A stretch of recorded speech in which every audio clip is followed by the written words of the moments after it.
आज हम बात करेंगे ऑस्टियोपोरोसिस के बारे में। ऑस्टियोपोरोसिस एक बहुत ही कॉमन हेल्थ केयर प्रॉब्लम है। इसको हम रोज़मर्रा अपनी ओपीडी में देखते हैं। इसमें तकरीबन काफ़ी 60 से 70% तक लोग 50 के एज ग्रुप के ऊपर पीड़ित हैं जो इससे दिक्कत में है। Every third woman and every fifth man is suffering from osteoporosis commonly in India. So this happens because of deficiency of vitamin D. Vitamin D deficiency in body is very common because we don't have routinely exposure to sun, and the kind of things we eat and nutritional supplements we are having are not appropriate.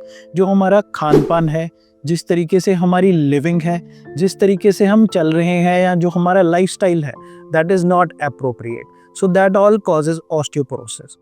Osteoporosis में generally ये देखा गया है कि लोगों को किस तरह की दिक्कत आती है।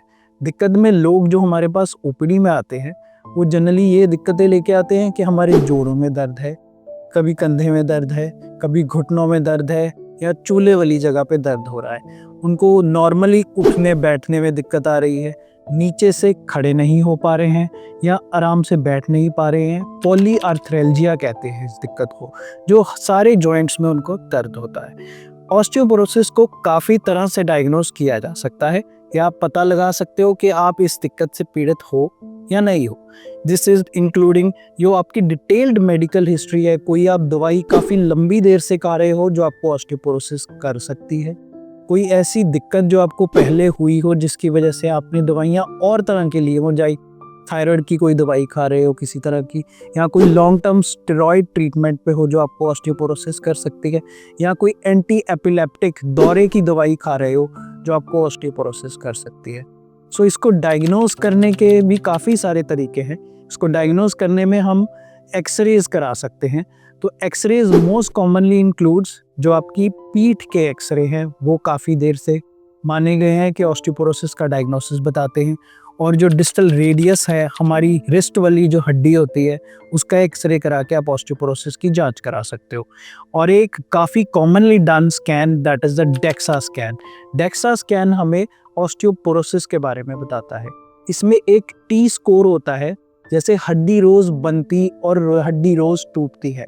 अगर आपकी हड्डी की टूटने की स्पीड ज़्यादा है बनने से, तो हम उसको कहते हैं ऑस्टियोपोरोसिस। और ये टी स्कोर अगर आपका 2.5 से नीचे होता है तो हम कहते हैं कि पर्सन को ऑस्टियोपोरोसिस है। इसमें काफ़ी तरह के इलाज उपलब्ध हैं हमारे पास ऑस्टियोपोरोसिस के लिए, पर मोस्ट कॉमन जो है वो है विटामिन डी। विटामिन डी आपको नियत अमाउंट में लेना चाहिए, जो आप ले सकते हो like 60,000 units in a week is a frequent dose जो आप विटामिन डी की ले सकते हो। ये काफ़ी हद तक आपको ऑस्टियोपोरोसिस कवर करती है। आजकल लोग कैल्शियम की तरफ भाग रहे हैं कि हमें कैल्शियम खाना है जिससे हमारा डाइट पूरा होगा। कैल्शियम इतना काम नहीं करता। कैल्शियम की जगह आपको विटामिन डी लेना बहुत ज़रूरी है, क्योंकि कैल्शियम को विटामिन डी ही अंदर बॉडी में पहुंचाता है। अगर आप कैल्शियम खाते रहेंगे, उसकी ज़रूरत नहीं होगी तो वो बॉडी से एक्सक्रीट हो जाता है। जितना बॉडी को चाहिए होता है बॉडी रखती है, बाकी निकाल देती है। तो vitamin D is a very common. उसके बाद हमारे पास फार्माकोलॉजिकल थेरेपीज़ होती हैं, अलग अलग तरह के इंजेक्शंस होते हैं जो आपको हम 60 उम्र की एज के बाद दे सकते हैं, जिसमें आप बेटर रिजल्ट्स पा सकते हैं। उसमें टेरीपेराडाइड आता है, रोमोसुजुमैब आता है, और भी तरह के इंजेक्शंस आते हैं जो हम आपको लगा के बेटर रिजल्ट्स दे सकते हैं। So this is all about osteoporosis. Everyone should include a good diet and a healthy lifestyle to overcome it. Myself, Dr. Saurabh Garg. I'm working as consultant orthopedics in Park Hospital, Patiala. We are providing our services from the last 3 years, and we are doing all kind of orthopedic procedures, including trauma, knee replacement, hip replacement, any kind of joint services you require. You can meet us at Park Hospital, Patiala in OPD number 6 for any kind of joint services you require for knee replacement, hip replacement, any kind of trauma or complex trauma services, any kind of arthroscopy services you require, any ligament surgery or any kind of foot and ankle surgeries. Thank you.